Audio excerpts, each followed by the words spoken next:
Look, my information is that obviously we know the Qataris will be making another bid for Manchester United. They've been very consistent from day one. They want to buy the club, they want to buy 100% of the club, and their bid is going to be debt-free. What I've been told is that their bid is going to be rational, very rational, I was told. What does that mean? Well, it means that they're not going to dance to the Glazers' tune. I think there's a feeling that this process has been going on for 5 months now. It didn't need to be this long. We've always known that the Qataris want to buy Manchester United. Sheikh Jassim wants to buy the club. And there's a feeling, I think, that there have been a lot of leaks, a lot of manoeuvring to try and get Sheikh Jassim to pay more.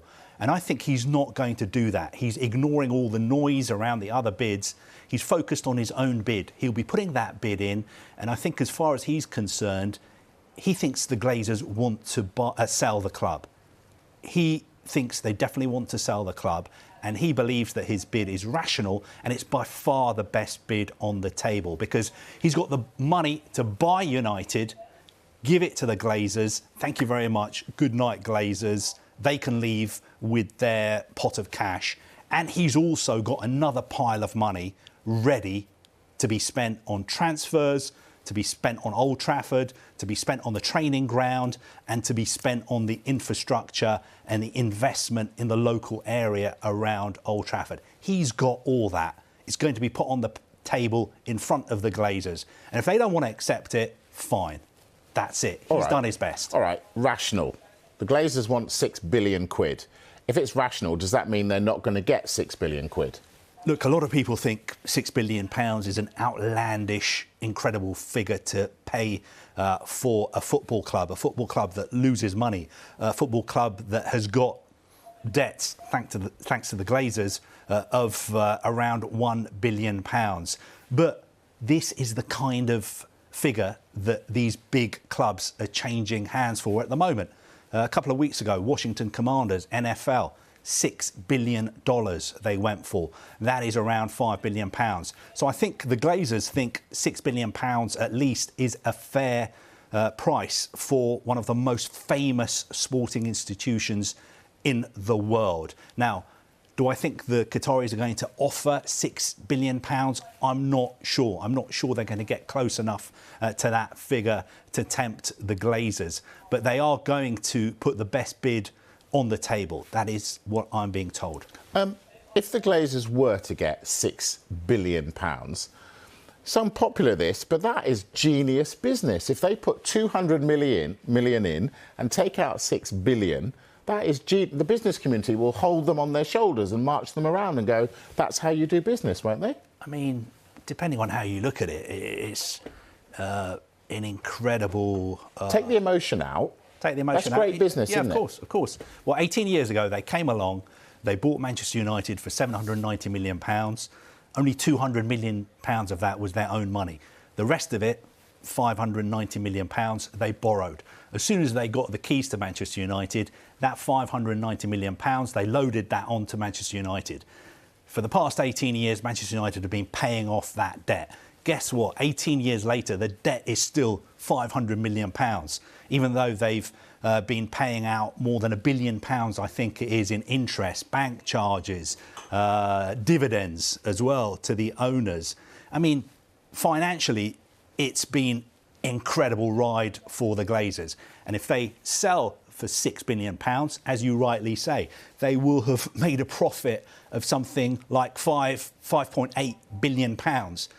And the icing on the cake, as far as they're concerned as well, is I was lucky enough to go to the Cayman Islands last summer, and I went and found Manchester United's registered office, which used to be in Old Trafford.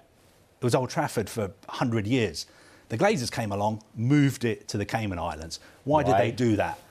To minimise any tax they will have to pay if they sell Manchester United. And when they do sell Manchester United, I'm afraid the tax rates in the Cayman Islands are totally different to the ones in the UK. So I don't think the UK taxpayer or the UK exchequer will be getting the capital gains tax that a lot of people think they would be due from the sale of Manchester United. Arguably United Kingdom's most famous sporting institution. Yeah, absolutely. All right. Is Sir Jim Ratcliffe still in this race? Yes, he is in this race. He will be bidding as well.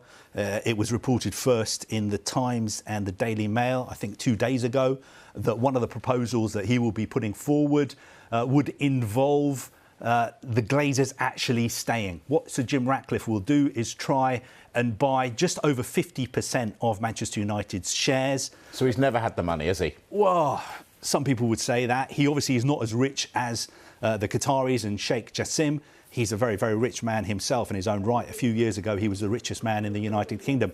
You're seeing pictures of him last month when he went on his visit to Old Trafford and Carrington to have a look around, kick the tyres of what he was going to buy. But I think the crucial difference between him and the Qataris, as you say, is the Qataris want to buy 100% of Manchester United. So Jim Ratcliffe, even if he was going to buy 70%, he would need to borrow money. And what fans are worried about is that that would be more debt for the club. Although he has said that that debt would not be loaded onto the club.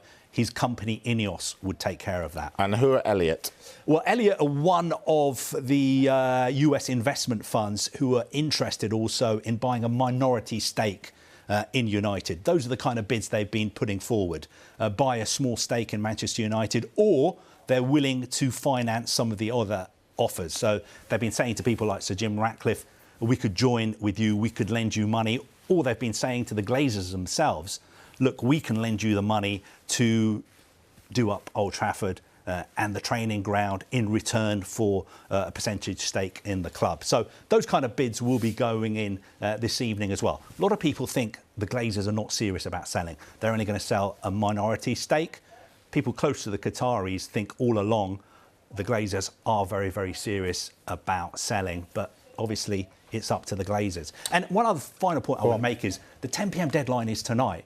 But look, last time around when we had a deadline, we had, I think, Sir Jim Ratcliffe bidding a day late, the Qataris bidding 2 or 3 days late. So this is a deadline that's been imposed by the Glazers and Raine.